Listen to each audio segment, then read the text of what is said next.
Tips paling ampuh bisa berbahasa Inggris dengan lancar. Nah, harapannya adalah kalian simak ya baik-baik. Ini adalah tips yang menurut saya kadang orang lupakan gitu ya, tetapi yang faktanya bahwa kalau bisa berbahasa Inggris itu apa aja sih yang perlu kita lakukan atau siapkan dan sebagainya. Ya, nah pertama-tama eh, belajar bahasa Inggris dasar. Mungkin ini terkesan klise ya, tetapi coba kalau kita ngomong dalam percakapan sehari-hari, ternyata kita lupa satu hal bahwa kita harus belajar bahasa Inggris dasar gitu. Jadi orang cenderung untuk yang tinggi-tinggi atau yang berpikir yang tinggi-tinggi, tapi ternyata ketika dites misalnya di sininya ada coba kita perhatikan di sini ada misalnya ya nominal sentence ya di sini coba lihat. Iya, yang ini yang saya buat. Nah, nominal sentence. Padahal ini mudah banget loh, ya kan? Tetapi coba ditanya kepada kita gitu ya, apakah kita udah familiar dengan ini atau tidak?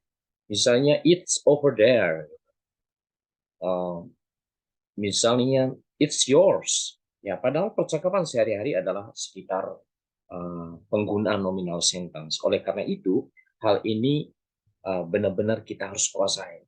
Nah, kemudian yang kedua adalah verbal ya, verbal sentence. Nah, ini juga menarik banget nih. Jadi, misalnya kita kalau mau ngomong itu uh, di dalam kalimatnya itu ada kata kerja gitu ya. Kira-kira ngomongnya kayak apa gitu ya.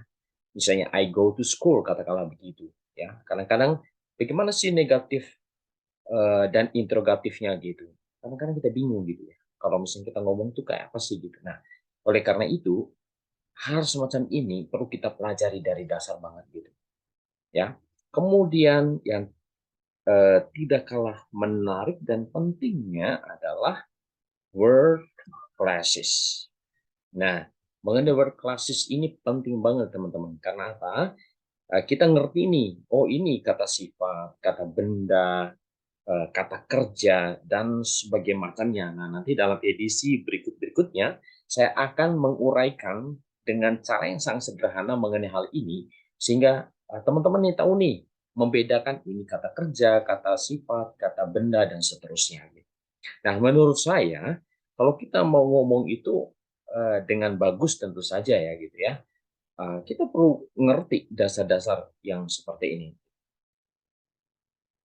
Nah, berikutnya adalah jangan takut mencoba. Ya, seperti di gambar itu memang eh, kadang-kadang kita gini ya, takut untuk memulai gitu. Takut untuk bicara. Aduh, sebetulnya aku ngerti gitu, tapi kayaknya aku takut gitu. Nah, ngapain takut gitu loh? Ingat loh ya, ini bahasa Inggris adalah bukan bahasa kita. Jadi bahasa orang lain gitu. Kalau kita salah, that's okay. Jadi itu adalah proses. That's the process, how to speak English well. Jadi kalau misalnya kita tidak mencoba, bagaimana mungkin kita tahu bahwa kita punya eh, apa ya kekurangan gitu dan bagaimana kita tahu apa yang harus kita lakukan kalau kita tidak mencoba. Oleh karena itu teman-teman, ini memang harus dicoba gitu. Kalau misalnya diam-diam kemudian takut, so there's no result, there's no progress. Karena perkembangan bahasa Inggris kita. Nah, berikutnya adalah ini juga tips yang sangat menarik ya, teman-teman. Bergaul dengan orang yang bisa berbahasa Inggris.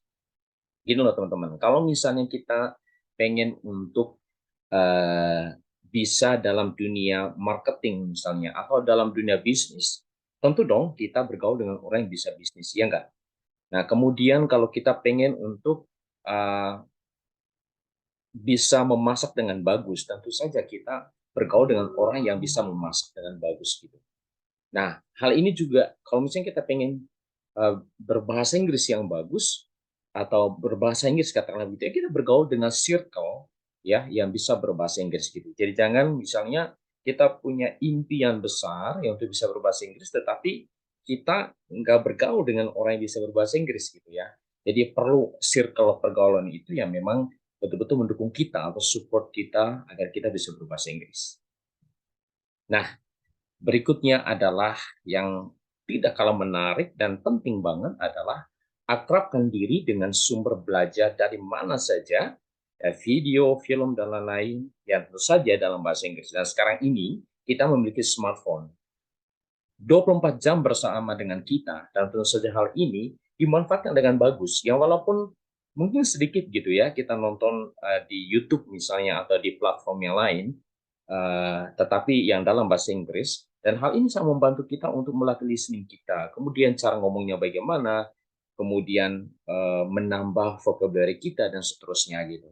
Jadi kelihatannya sederhana ya teman-teman ya, tetapi kalau misalnya kita akrabkan dia dengan ini, saya yakin bahwa ada progres dari kita, dan banyak penelitiannya di dunia ini bahwa melalui sosial media itu akhirnya kita bisa uh, mendapatkan pengalaman berbahasa dari manapun ya, dan konteks ini adalah bahasa Inggris, maka perlu kita akrabkan diri dengan media atau katakanlah multimedia yang membantu kita untuk bagaimana kita bisa meningkatkan bahasa Inggris kita. Kemudian teman-teman, dan ini penting banget, yaitu jangan memaksakan diri ya, tapi jalani dengan santai dan fokus. Artinya gini, kita kalau mau belajar sesuatu itu nggak boleh memaksakan diri kita. Nah, kadang-kadang kalau orang memaksakan diri itu hanya dalam kurun waktu tertentu saja gitu. Contohnya ya mungkin 1 minggu saja gitu. Wah, pengen banget bisa bahasa Inggris, harus belajar begini, kemudian takes time gitu ya. Jadi kadang-kadang juga apa ya, exhausted gitu ya, exhausted gitu. Jadi kadang-kadang apa ya, sampai burnout gitu ya. Nah, enggak perlu begitu teman-teman. Jadi kalau misalnya pengen bisa berbahasa Inggris gitu, ya udah, eh, ada stepnya gitu ya, langkah kecil, langkah sederhana, simple but sure ya, itu adalah moto saya. Dan sedikit demi sedikit akhirnya kita jadi bisa gitu. Tetapi kita fokus, dan kita juga santai ya. Jadi itu adalah tips-tips yang menurut saya kalau kita praktekkan, ya barangkali hal itu mendukung kita ya, sehingga kita bisa meningkatkan cara kita bicara dalam bahasa Inggris ataupun pengetahuan kita dalam bahasa Inggris. Nah, thanks for watching. Don't tell anybody that you are really struggling with yourself, but tell them that you are fine. Ya, ini adalah pesan dari saya untuk kita semua bahwa everybody is struggling for themselves. Tetapi jangan sampai orang tahu bahwa kamu sungguh-sungguh merasa terbeban dalam hidup ini. So, jalani aja hidup ini dengan positif dan dengan ceria, maka kamu akan mendapatkan kehidupan yang sesungguhnya atau the meaningful of your life. Oke, itu aja. Bye-bye.